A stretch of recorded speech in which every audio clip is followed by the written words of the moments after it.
성경 요한계시록 16장 같이 공부하시겠습니다. 요한계시록도 이제 끝이 보이네요. 22장까지인데 이제 6장 정도 남았고 거의 막바지에 왔다고 보시면 돼요. 7인, 7나팔, 이제 7대접. 이제 대접에 대한 이야기가 나오죠. 이 대접이란 단어가 조금 애매하긴 한데 그 대접이란 단어를 그 킹제임스 버전에서는 영어 성경 있잖아요. 거기선 약간 좁은 유리병, 약간 향수 같은 걸 잡는 좁은 유리병으로 되어 있고, 우리 성경에는 이제 대접이라고 되어 있는데, 이게 어떤 사본에 따라서 차이점이 있는 것 같아요. 킹제임스 버전하고 우리 개역 한글 사본하고 좀 다르다 보니까 이 대접이란 용어가 좀 다르게 나오는 것 같고요.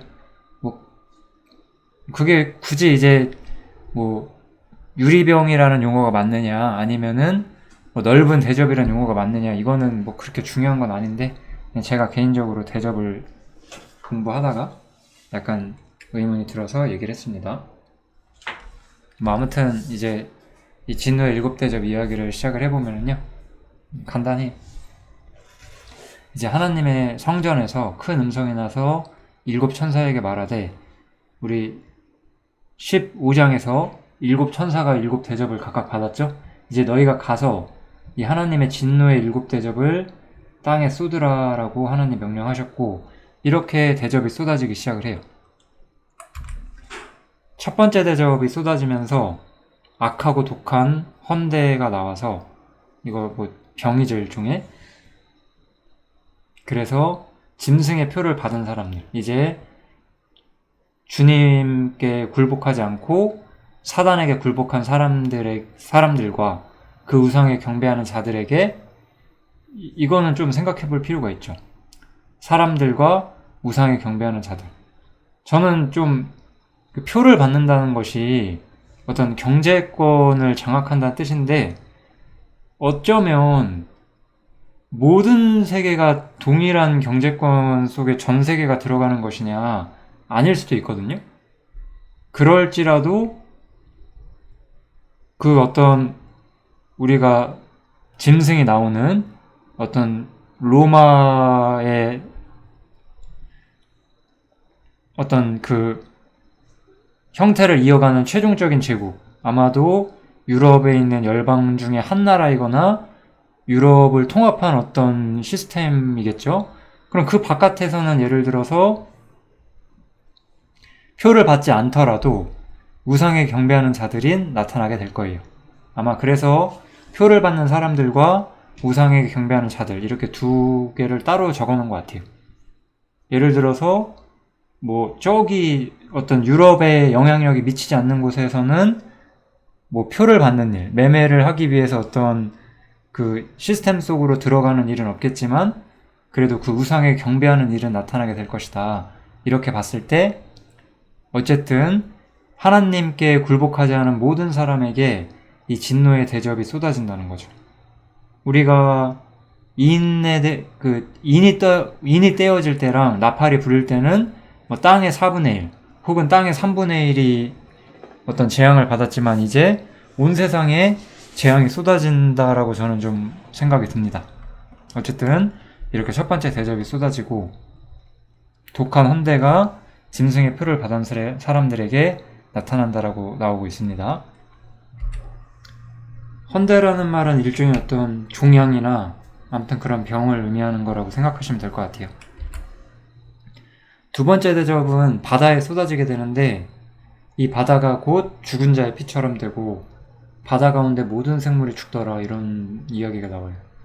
저는 이 구절을 보면서 약간의 좀 의문을 가지게 됐습니다. 뭐 어떤 불신이라는 측면은 아니고요. 이 재앙이라는 것이 정말로 바다에 쏟아지는 거라서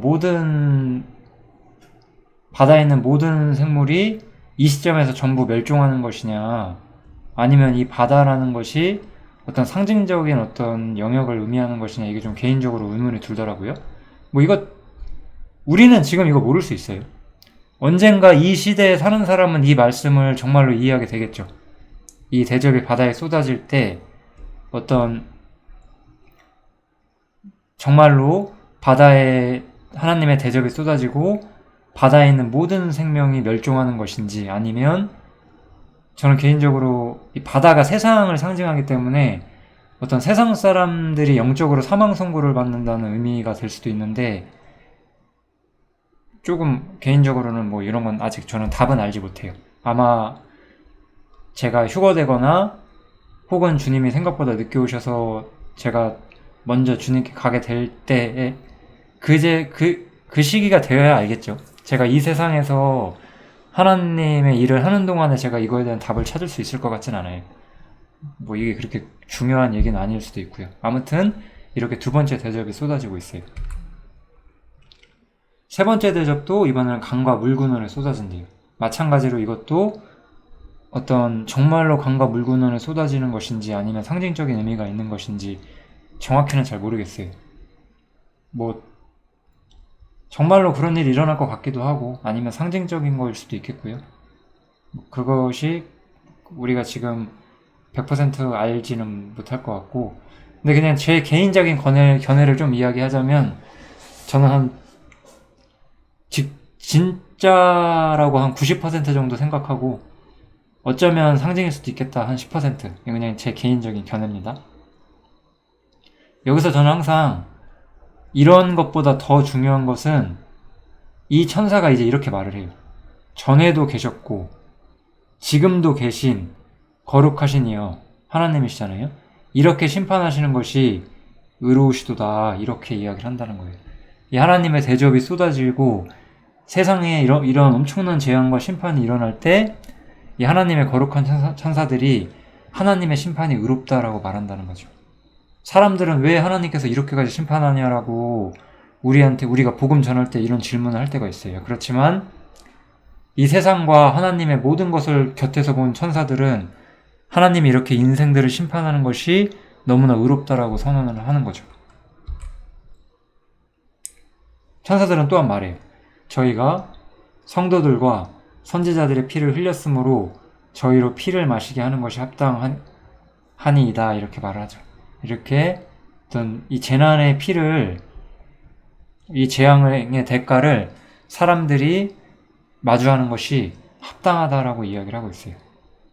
또 내가 들음에 제단이 말하기를, 이게 좀 이상하거든요.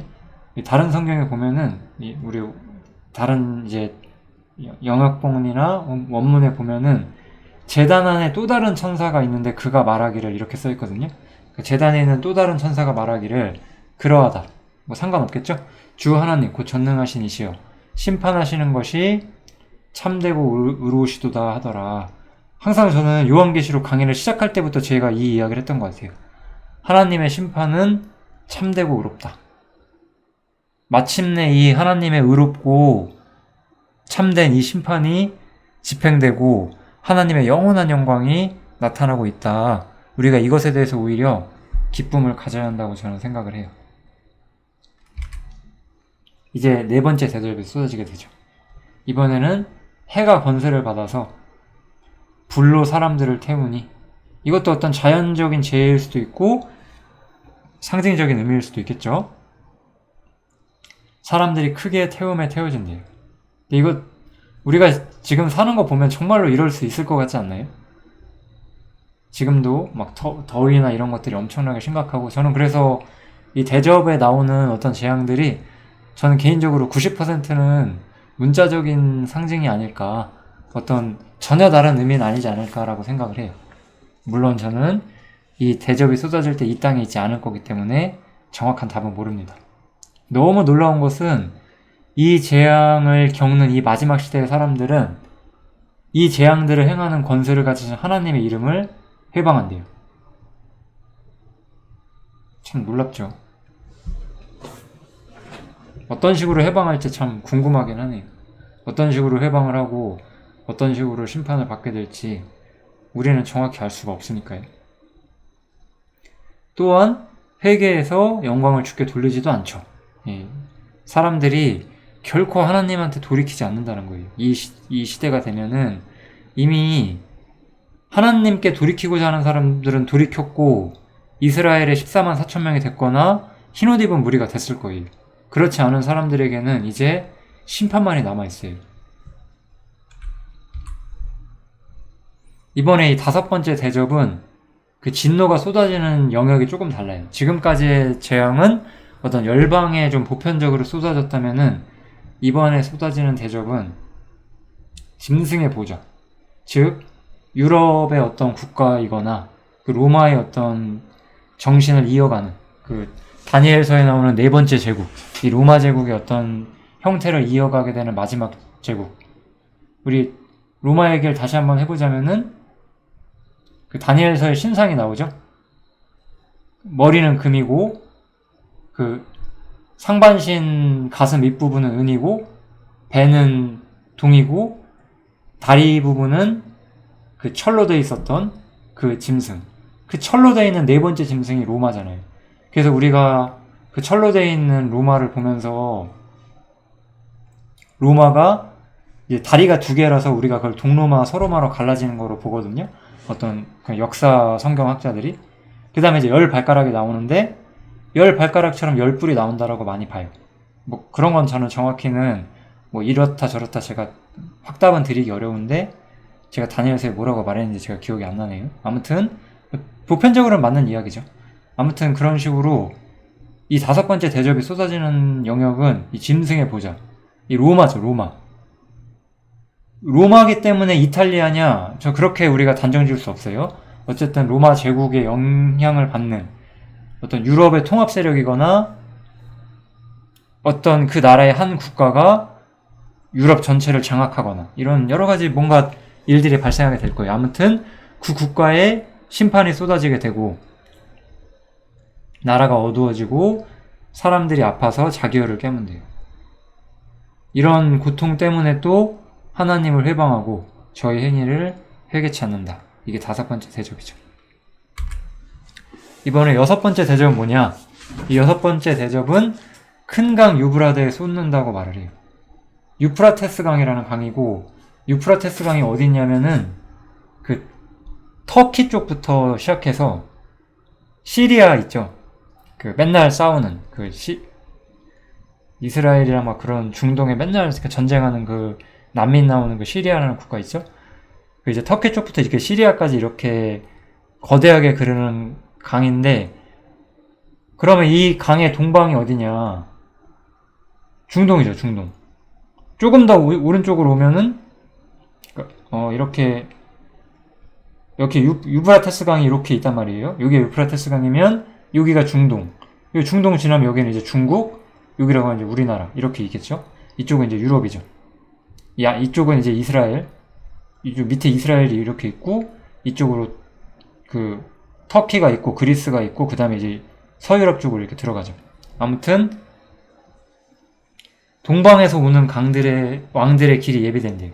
정말로 강이 마를 것 같아요. 이것도 저는 정말로 유프라테스 강의 강이 마르고 뭐 이것도 상징적인 의미일 수도 있겠지만요. 아무튼 이쪽에 있는 세력 중동과 중국과 어쩌면 우리나라? 근데 우리나라가 이런 데 낄 수 있는 나라는 아닌 것 같고요. 제가 보기에는 너무 약소국이라서 아무래도 이 세력들이 이 유럽으로 진출하고자 하는 어떤 그러한 영향력이 나타나게 되는 것 같아요.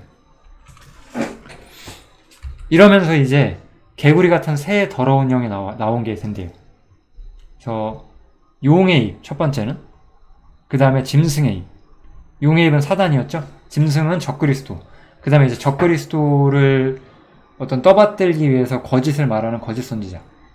이 새 영으로부터 더러운 말이 나오게 되고 이들이 천하 임금들에게 열방의 국가들을 호린다고 말을 하죠. 열방의 국가들이 이들의 말에 속고 혹은 이들의 말을 따라서 하나님과 전능하시는 이의 큰 날에 전쟁을 위하여 그들을 모은다라고 하고 있어요.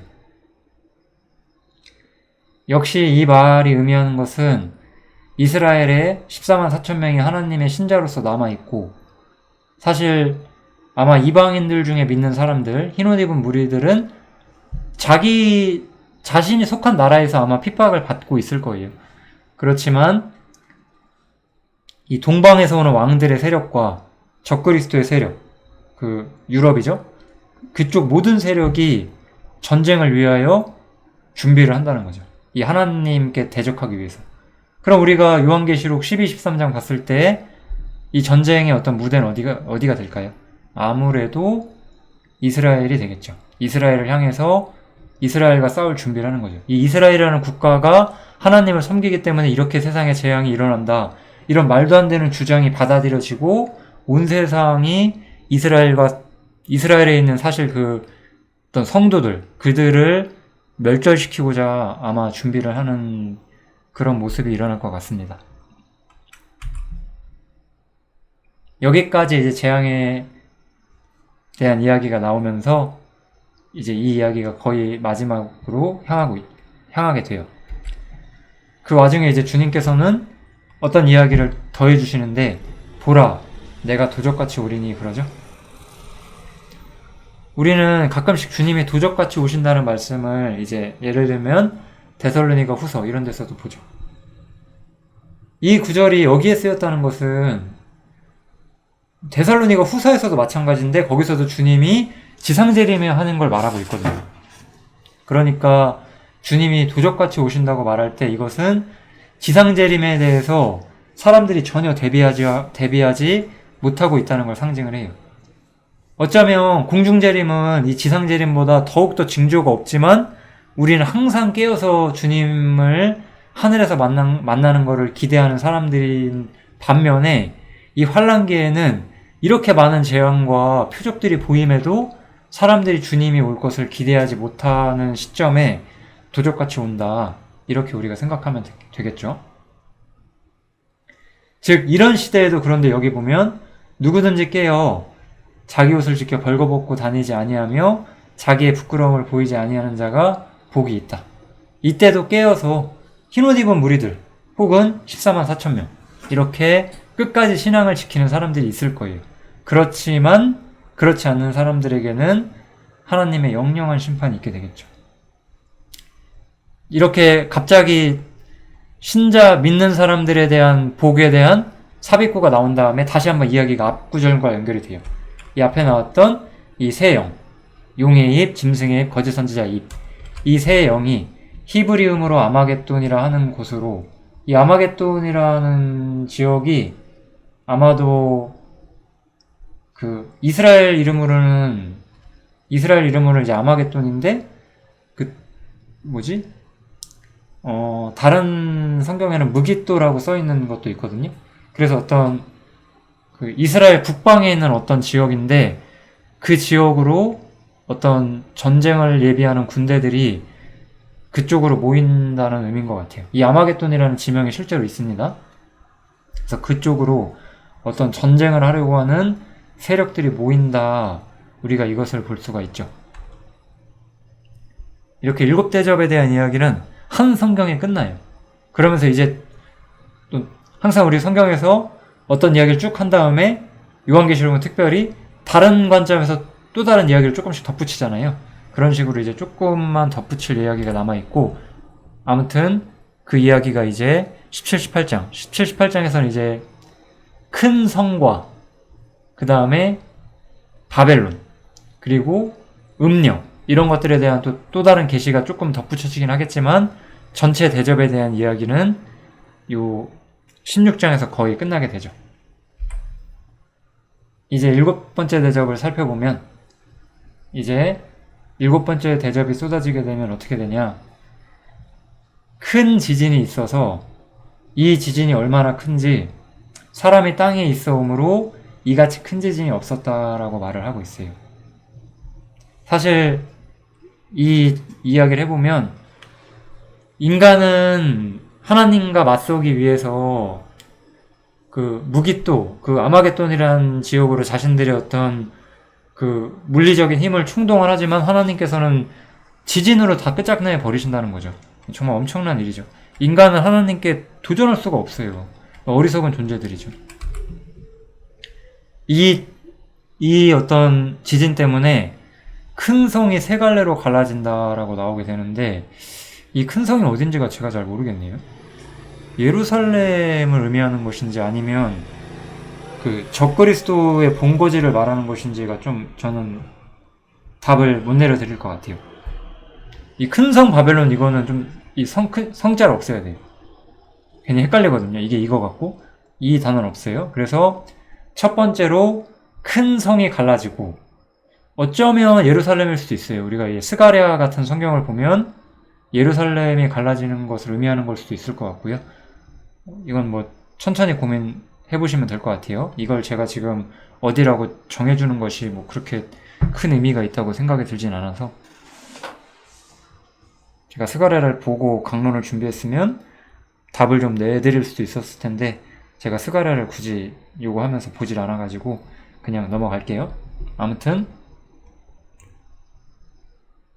이제 만국의 성들, 이제 큰 성이 무너지고 그 만국의 성들, 열방의 어떤 그런 대도시들도 무너진대요. 그러니까 이 뭐죠?